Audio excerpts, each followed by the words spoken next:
saya meminta teman-teman juga meminta maaf. Yang Mas Rismon tidak tahu, nggak akan mempan omongan Mas Rismon ini ketiga orangnya. Karena kenapa Mas Rismon ngomong begitu? Karena kesadarannya akan kesalahannya. Nah, sedangkan mereka bertiga kalau dia ngomongin begitu, emang kami salah. Salah pun kami nggak akan merendahkan diri. Nah, gitu. Halo teman-teman semua, selamat datang di Mata Batin Ferry Cowboy. Kali ini ada tanggapan dari Bapak Rismon Sianipar ya, setelah datang ke rumah Pak Jokowi menyerahkan buku Otentikasi Ijazah Joko Widodo yang kemarin kita bahas. Ini keluar dari rumah Pak Jokowi, dia memberikan tanggapan ke media gitu. Di luar itu bersama Pak Andi Aswan dan juga pengacaranya Rismon.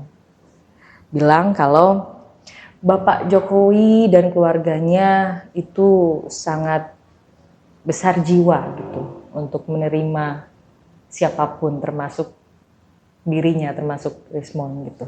Nah, dia tuh mengharapkan juga sebenarnya ke teman-teman yang 3 orang itu untuk melakukan hal yang sama gitu, tapi tidak pernah terjadi. Pada akhirnya melakukan begitu. Pada akhirnya nanti bersilaturahmi sama Pak Jokowi. Oke.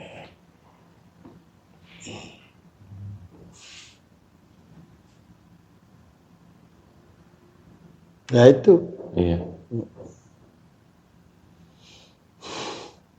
Itu dengan kesungguhan atau dengan ejekan maksudnya?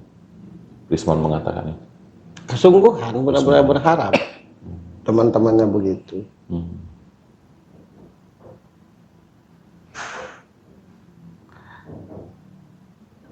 Tapi saranku ke Pak Jokowi diterima ya kalau mereka bertiga ya. Dimaafkan nih ya, tapi kalau untuk akrab nggak usah. Kenapa?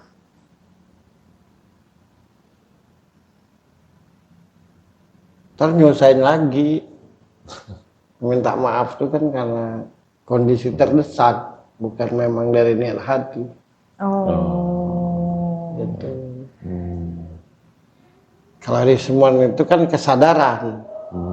Makanya ngelihat dia enak sekarang kan. Kalau mereka bertiga pun minta maaf, itu karena keadaan, bukan karena kesadaran. Yang bakal punya titik kesadaran itu sebenarnya tuh Roy Suryo. Yang adalah di hati kecilnya tuh ingin meminta maaf gitu dengan sungguh-sungguh. Roy Suryo doang menurutku. Walaupun secara pendengaran kita dan penglihatan kita dia paling keras gitu ya. Tapi hatinya tuh enggak. Ada lah dia.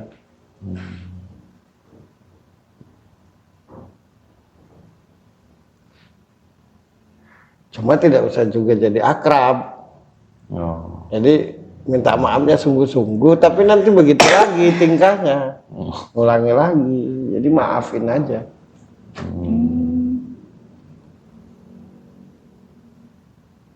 Kok sungguh-sungguh tapi nanti ngulangin lagi gitu maksudnya? Ya sungguh-sungguh minta maaf itu karena keadaan, sungguh-sungguh menyesal. Karena keadaan. Benar-benar menyesal. Tapi kalau ini lagi begitu lagi, nah gitu. Jadi sadarnya orang pembohong itu ketika terdesak, ketika selesai desakan, ketika selesai dari berasa terdesak, akan ngulang lagi. Gitu.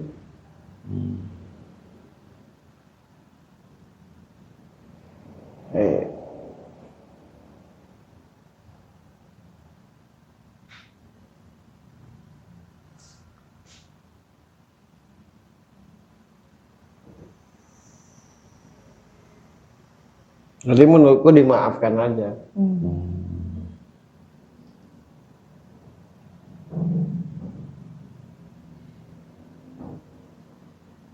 Gini deh perbedaannya dengan Rismon tuh.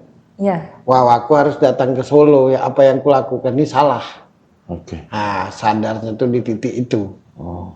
Nah, kalau mereka bertiga meminta maaf, kita bertiga harus ke Solo karena kita terdesak, kita bakal jadi, nah gitu. Jadi Rismon menyadari kesalahan sehingga meminta maaf, mereka meminta maaf karena keadaan terdesak. Misalkan salah satunya katanya ditangkap kan dia. Iya. Nah, gitu. Betul. Itu aja perbedaannya, mah. Apakah sama-sama ada dorongan ketakutan dari contoh kasusnya Rismon sama yang 3 orang ini? Enggak, kalau Rismon bukan ketakutan, tapi dia nyadar bahwa yang dia lakukan itu salah. Dia kesadaran. Kesadaran itu. Oke. Kalau mereka bertiga meminta maaf tuh karena resiko yang mereka akan terima, bukan kesadaran. Jadi dimaafin aja. Tapi tetap harus diproses. Diproses pun juga nggak sadar.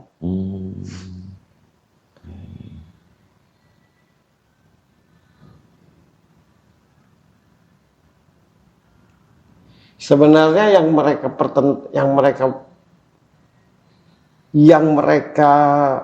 apa namanya tuh, yang mereka perjuangkan saat ini bukan lagi tentang kasus ijazah palsu itu. Rasa malu. Rasa malu karena gagalnya kasus ini. Kan sudah ngomong apapun, sudah melakukan apapun, ujungnya kalah. Nah, rasa malu itu. Jadi kalau pembohong itu ketika gagal kecewa dan rasa malu. Nah, itu. Oke. Mereka bertiga ini sudah biasa memutarbalikkan fakta. Oke. Nah, kalau Rismon itu karena pengaruh. Beda kan? Iya. Beda kan? Rismon karena pengaruh, ikutlah mendukung itu. Nah, pengaruh itu kan akan hilang lama-lama. Iya. Nah, kalau mereka bertiga ini sudah watak. Kalaupun malu, tadi lo bilang yang bertiga ini malunya ke Malu karena gagal. ke siapa? Malu Ke rombongannya. Bukan ke masyarakat Indonesia ini sudah menggembar-gemborkan. Oke. Iya.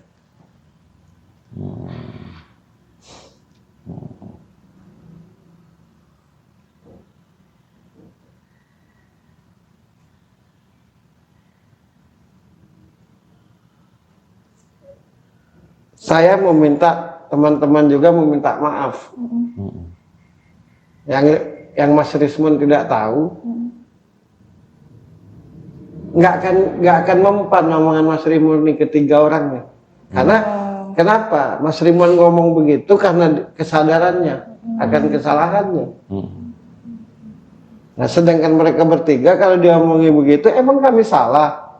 Salah pun kami nggak akan merendahkan diri. Nah, gitu. Oke. Ngerti kan? Ngerti. Tapi jadi timbul pertanyaan begini, Mas Bro. Kenapa kesadaran diri itu terhalang oleh watak? Kok nggak bisa ditabrak aja?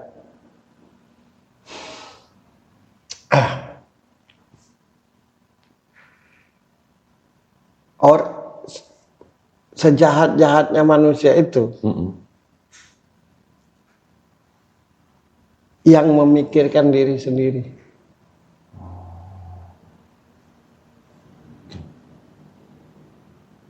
Gitu. Nah, watak mereka bertiga itu memikirin diri sendiri. Merasa benar, merasa ngerti, merasa paham. Dan orang yang memikirkan diri sendiri itu gara-gara nilai setitik rusak susu sebelanga. Kemarau setahun habis oleh hujan sehari.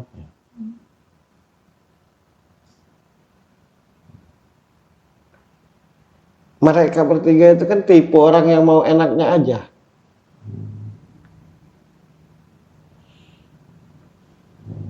Gitu.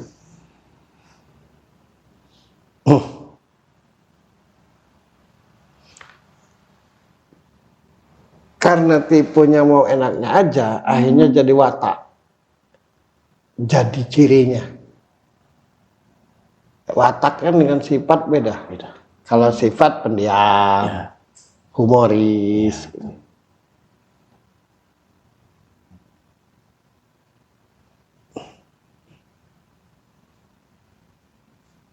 Nah, Rismon bukan mental yang mau enaknya aja. Sejahat-jahatnya dia akan ada kesadaran. Nah, orang yang mau enaknya aja itu tidak akan ada kesadaran.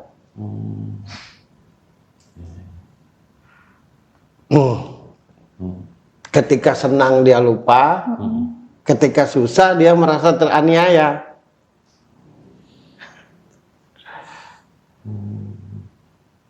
Kata Allah, sebentar lagi akan aku ciptakan makhlukku yang bernama manusia. Kalian sujud. Nah, muncullah kecemburuan iblis. Merasa iri. Merasa dengki. Wah, kalau ada dia nanti aku, itu kan.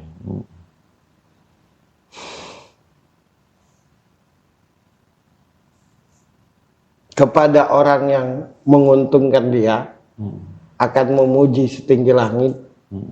Kepada yang merugikan dia, akan merendahkan serendah-rendahnya. Itu ciri orang mau enaknya aja. Ciri orang yang egois.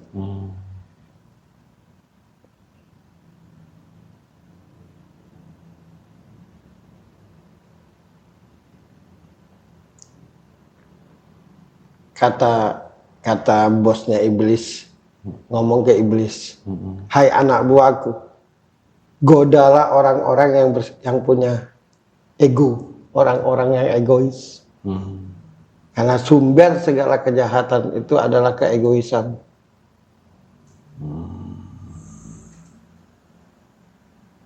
Orang jahat belum tentu egois. Orang nakal belum tentu egois.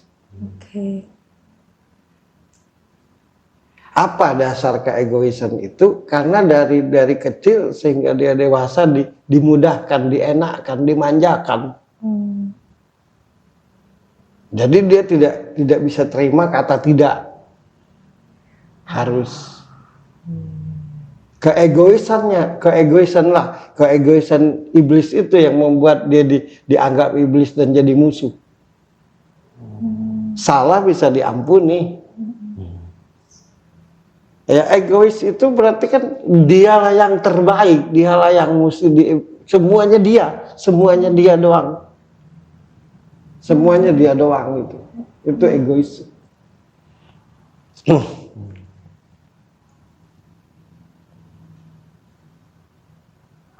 Kepada yang menguntungkan dia, sekali lagi, tidak setitik pun ada kejelekan. Kepada yang merugikan dia, tidak setitik pun ada kebaikan.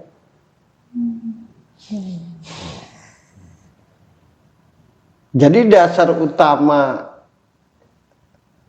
terutama Roy Suryo dan Rafi Harun memusuhi Jokowi, kecemburuan.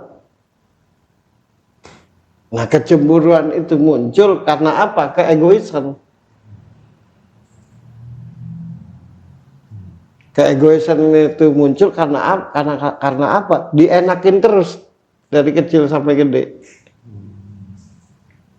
Bagaimana memusuhi keegoisan yang ada di diri kita?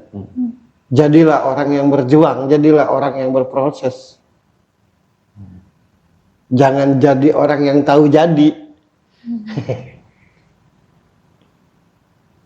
Gitu. Jadi hubungan mereka orang-orang seperti itu adalah hubungannya tuh judulnya tuh untung atau tidak untung, bukan teman, bukan sahabat, bukan saudara, bukan pacar, bukan suami istri, bukan itu.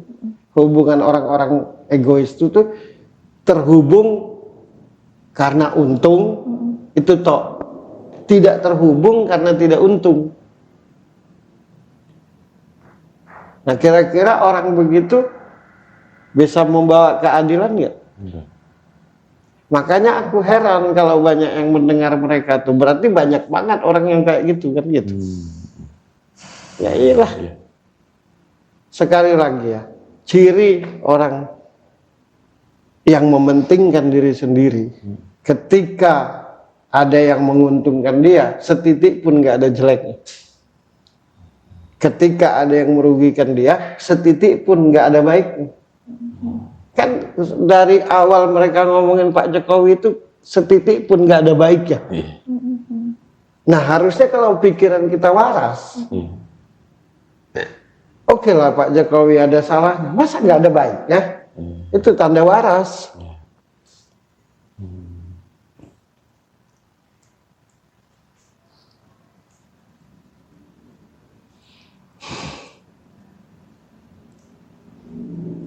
Nah kalau lo masih nangis dan minta maaf dan malu, itu belum egois.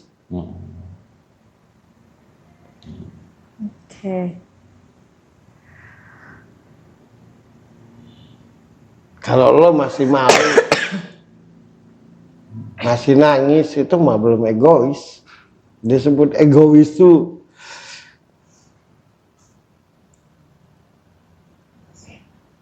untung dan rugi hubungannya tuh. Dia nggak tahu anak, dia nggak tahu saudara, dia nggak tahu teman, dia nggak tahu sahabat. Ketika ada orang yang tidak menguntungkannya, bergaul 1 bulan, diuntungin 29 hari, ruginya sehari, nggak dihitung 29 hari itu.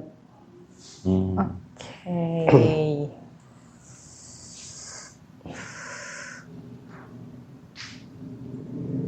Banyak orang jahat di sekitar kita. Temani, lawan, atau hindari. Oh, kalau banyak orang jahat di sekitar kita tuh jadilah orang baik. Karena dihindari pasti bertemu. Oh, oke. Dilawan ujungnya kita jadi benci juga. Oke. Kan gitu. Iya, iya.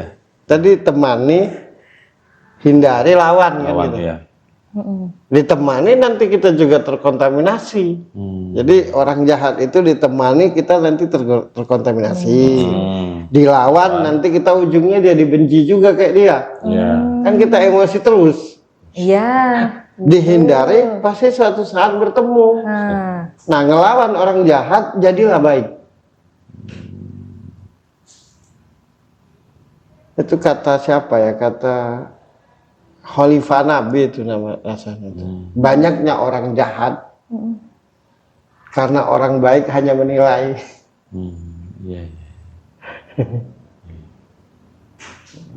Itu pertanyaan itu aku sering buat. Beragama itu menjalankan agama itu seperti menjadi pohon beringin. Walau tidak diajak tapi banyak orang berteduh. Nah, jadi melawan kejahatan itu dengan kebaikan, jangan jahat juga. Ya tapi dia salah, kita pukulin, ya kita sudah jadi dia. Jadi sama.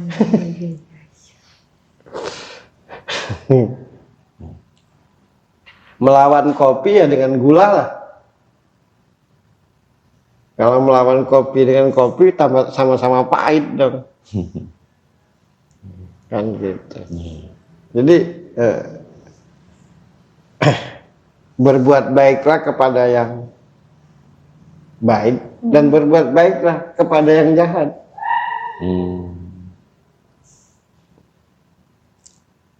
Kalau kebanyakan cat warna hitam di rumahmu, jangan marahin. Tapi catlah dengan warna putih agar hitamnya tertutup. Nah kita marah-marah, dasar hitam, anu, ujungnya kita jadi hitam. Iya benar.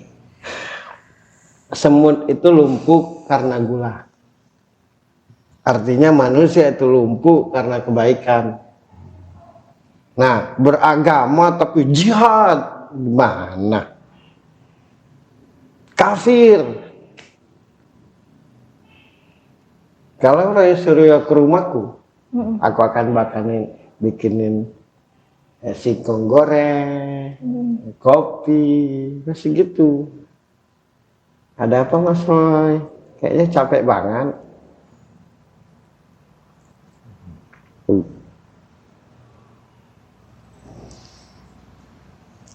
Sebenarnya mereka bertiga itu tambah jahat karena banyak yang maki-maki mulu. Jadi yang maki-maki dan yang marah-marah sama dia itu sesungguhnya tuh kasih pupuk. Jadi subur ya. Ya iya. Gitu.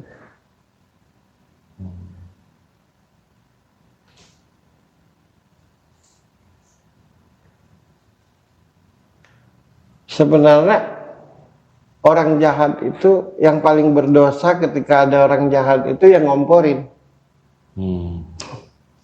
Oke. Jadi tukang kompor itulah yang dicari Tuhan.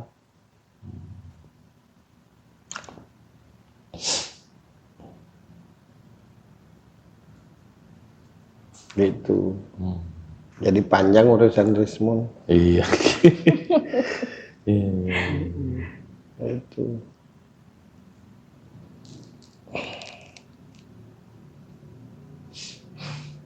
Orang jahat itu 10. Terus nggak lama besoknya ada orang baik 1. Besoknya ada orang baik 2. Besoknya ada orang baik 3, seterusnya dan seterusnya. Akhirnya orang baiknya 15. Akhirnya 20. Tertutup rekening 10. Nah, orang jahat orang baik jadi pengikut orang jahat tanpa sadar, kan marah-marah mulu.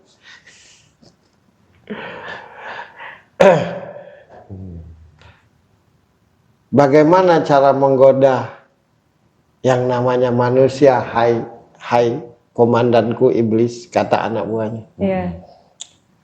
Berbuat jahatlah setiap saat, tapi mereka baik. Iya tahu. Nah terus gimana? Jahat terus lama-lama terpancing. Emosi kesal, nah itu sudah mendeklarasikan aku mau jadi pengikutmu ya. Maka aku kalau dengan iblis itu begini. Iblis, silakan kau menggoda hamba-hamba Tuhan yang lain. Tapi lakum dinukum waliyadin ya. Aku suka begitu kalau dengan iblis tuh. Lo kerjaanmu, aku kerjaanku, oke? Jangan saling ganggu. Jadi aku kalau dengan iblis tuh berteman, banyak musyawarah. Awas kalau kau ganggu urusanku. Kau kan berbuat jahat agar banyak anak buah kan? Aku juga berbuat baik agar banyak anak buah. Saingan dong, iya. Jadi jangan dimusuhin. Kalau lo musuhin iblis, ntar lo jadi iblis.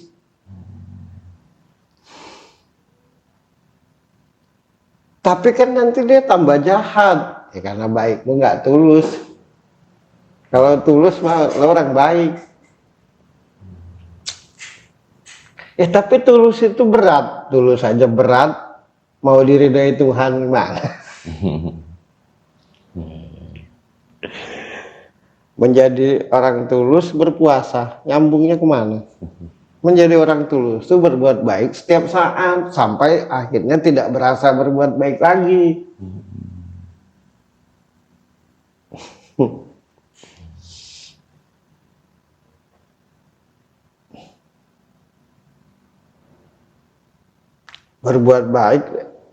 Berbuat baik dengan disuruh sholat. Berbuat baik itu dengan menolong. Sholat itu agar kita tetap sadar bahwa ada yang maha kuasa, ada yang maha tinggi. Supaya kita jangan semena-mena. Gimana?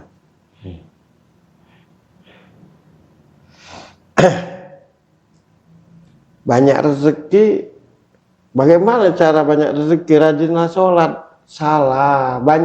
Mau banyak rezeki itu bekerja keras. Nah gunanya sholat. Kalau kau bekerja keras sambil menjalankan sholat, kerja kerasmu tuh nanti tertuntun, terlindungi, diridhoi. Makanya sholat itu tiang agama, maksudnya itu dengan sholat kau akan jadi baik. Nah kalau kau baik, apapun yang engkau niatkan dan ucapkan dan lakukan akan diridhoi. Makanya. Ya Tio maki-maki. Kayaknya beda Tuhan dengan kita. Bolehlah dia daftar nanti. Siapa tahu rada dikit kan. Itu marah mulu. Iya, betul. Iya, Marah terus. Dia kan gitu. Jadi kalau kita ingat Tuhan itu misalkan ya Allah. Ya Allah dalam hati kan ya Allah gitu kan. Itu rombongan itu bukan ya Allah zikirnya.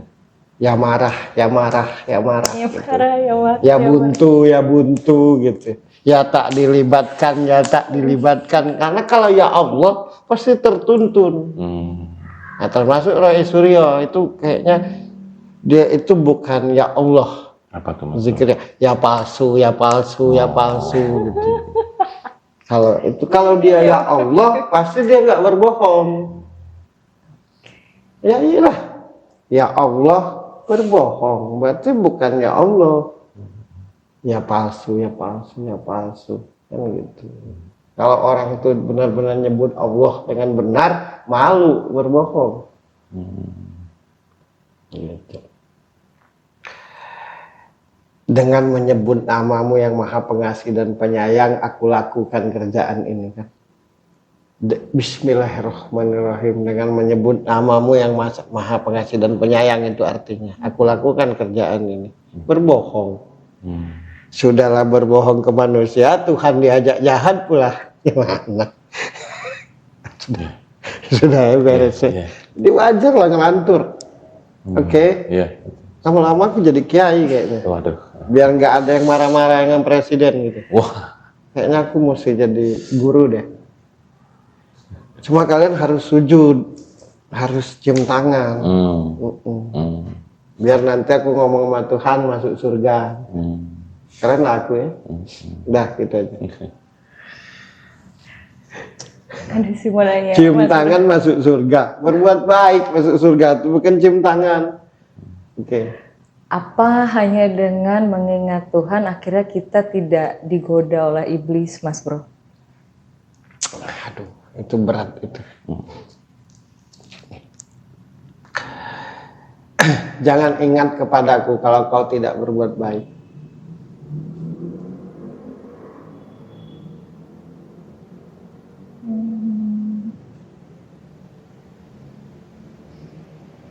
Jadi dasar ingat kepada Tuhan itu niatnya. Ya Allah ya Rabbi, aku ingat kepadamu agar aku tertuntun. Ya Allah ya Rabbi, aku ingat kepadamu agar aku tidak lupa diri. Gitu. Jadi niatkan, aku sebut namamu supaya aku tertuntun. Aku sebut engkau supaya aku terlindungi. Aku sebut namamu di dalam hatiku agar engkau jadikan orang yang tulus. Ini mengingat Tuhan agar dicintai cewek. Jadi ingat Tuhan itu untuk keuntungan.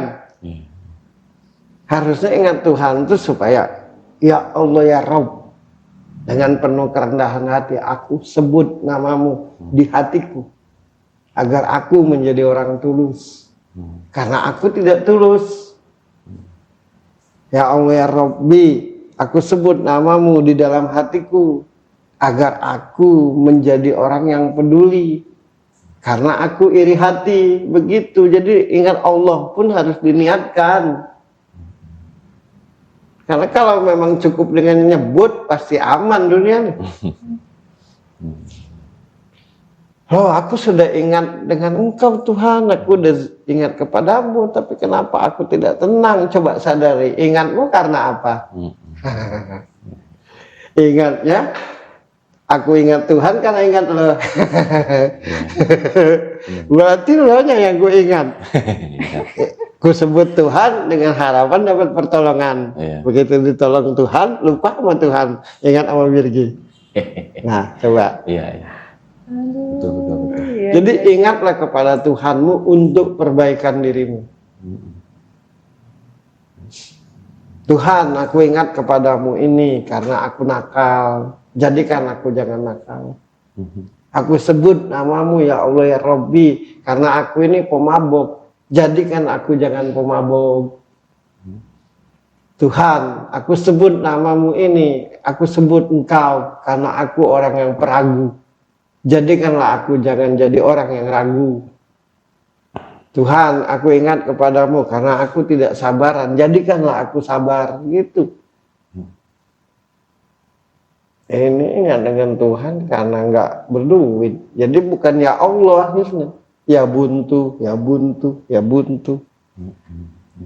Ya Allah ya Robbi, aku ingat engkau, aku sebut namamu karena aku lagi dalam kesusahan. Kuatkan aku ngadapi ini. Kalau engkau ridho menolongku, tolonglah aku.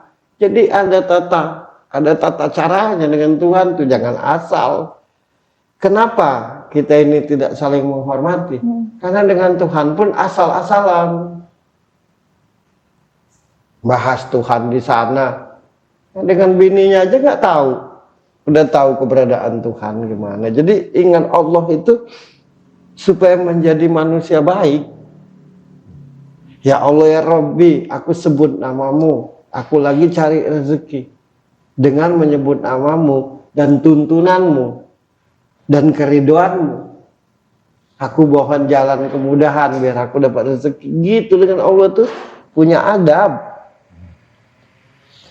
Nah, orang-orang yang keras terhadap agama dan semaunya, ya wajar. Dengan Allahnya aja tidak punya adab, bahkan dari tiap ceritanya tuh seakan-akan Tuhan tuh dikuasainya. Apa kata dia? Benar nggak? Banyak kan yang begitu? Betul, betul sekali. Ya, ya. Gara-gara pergi cukup ingat Tuhan jadi panjang urusan. Nah begitu Gi bertanya tuh biar kelihatan kan. Gitu.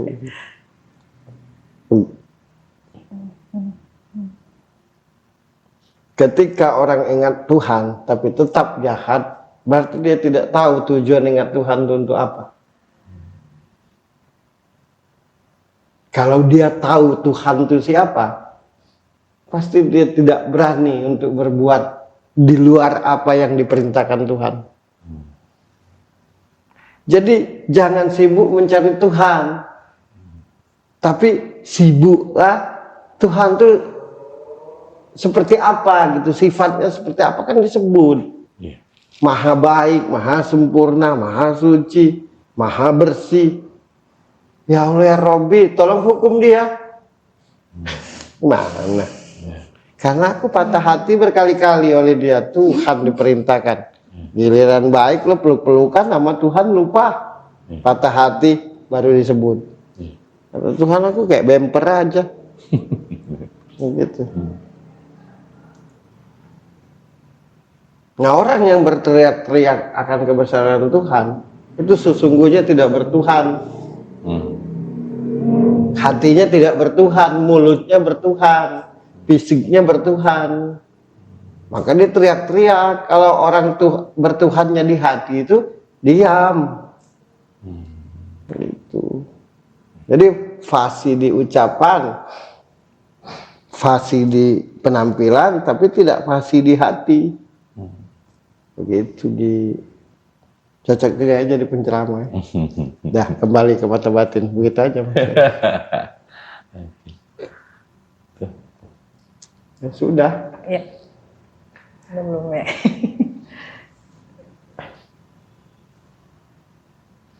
Ada satu innama amruhu iza aroda say'an ayakulalahu kun fayakun.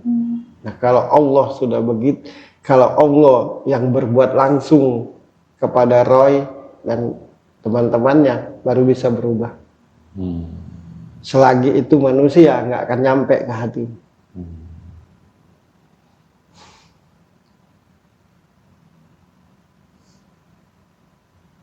Gitu. Jadi jangankan kita manusia ini susah, karena mereka punya hubungan dasarnya untung dan rugi. Kalau untung baik, rugi, nah gitu. Baik pun kayak Roy itu, kayak Rafi Harun, kayak Ipa, baik pun Pak Prabowo, Pak Jokowi dengan mereka. setulus-tulusnya tetap akan marah kalau ada orang lain selain dia. Oke. Nah gitu. Orang egois itu pokoknya satu dan satu-satunya buat dia. Ya. Gitu ya. Nggak usah Risman ya, udah benar lah. Mas Risman udah benar. Nah terus kita berdoa, ya Allah ya Robbi, ini kan rubahkanlah dia, gitu. Kan doa kita udah benar kan, ya Allah ya Robbi, rubahkanlah dia, gitu. Kata Tuhan belum ada kesadaran di hatinya. Karena aku tidak akan merubah semua kaum selain kaum itu sendiri yang berkeinginan untuk berubah. Nah, mereka belum, mereka bertiga. Jadi harus dipenjara dulu, gitu. Dimaafkan ya, dipenjara tetap. Itu aja Mas Turis. Beda lah ya mata batin nih. Oke. Wow. Ya, bahkan dari kasus ijazah palsu ini, tuduhan ijazah palsu ini kita banyak belajar dari mata batin Ferry Koboy. Garis bawahnya, bahwa ternyata meminta maaf pun masih terbagi lagi menjadi dua. Pertama karena memang kesadaran diri, kedua karena keterdesakan akan apapun itu yang sudah mereka lakukan. Itu ngeri. Harus mau mata batin Ferry Koboy. Bye-bye. Bye.